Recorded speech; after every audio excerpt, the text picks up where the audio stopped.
Did ancient Vikings actually wear horned helmets? The short answer is no, they did not.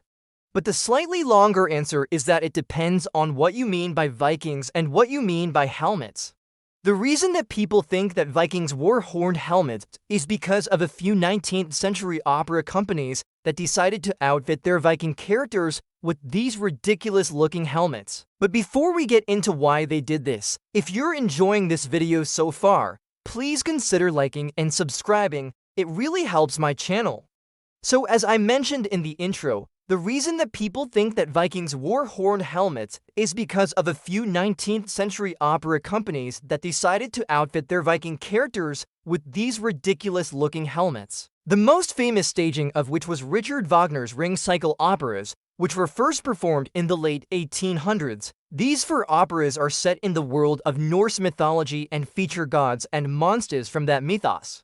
So the costume designers for these productions needed a way to visually distinguish the Norse characters from the other characters. And they also wanted to visually amplify what they saw as the wildness and power of these Norse characters. And what better way to do that than to give them cool-looking helmets with horns on them? Now, as you can probably guess, this choice was not based on any archaeological evidence because at the time, archaeology was not a popular field and most archaeologists would not have had a very high opinion of these horned helmets anyway.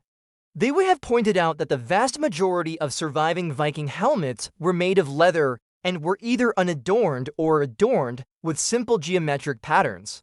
But this lack of ornamentation is actually what the opera companies were working with. Since leather helmets wouldn't have looked all that great on stage, they were able to get away with making these helmets out of a more durable and visually striking material like metal. And since nobody was around to say that actual Viking helmets didn't look like this, they were able to cement this image of Vikings in the public imagination. This image was further cemented by the addition of wings to some of the helmets, which was done in productions of Wagner's operas starting in the 19th century. These winged helmets can be seen in paintings from the 1850s and are still sometimes used in modern productions of the Ring Cycle today. So there you have it. The reason that people think Vikings wore horned helmets is because of a theatrical choice made by some 19th century opera companies. But if you're still interested in learning about actual Viking helmets, I might have to make a video about the German Boo helmet, which was found in a bog in Norway and is the best preserved Viking helmet that has ever been found. Thanks for watching.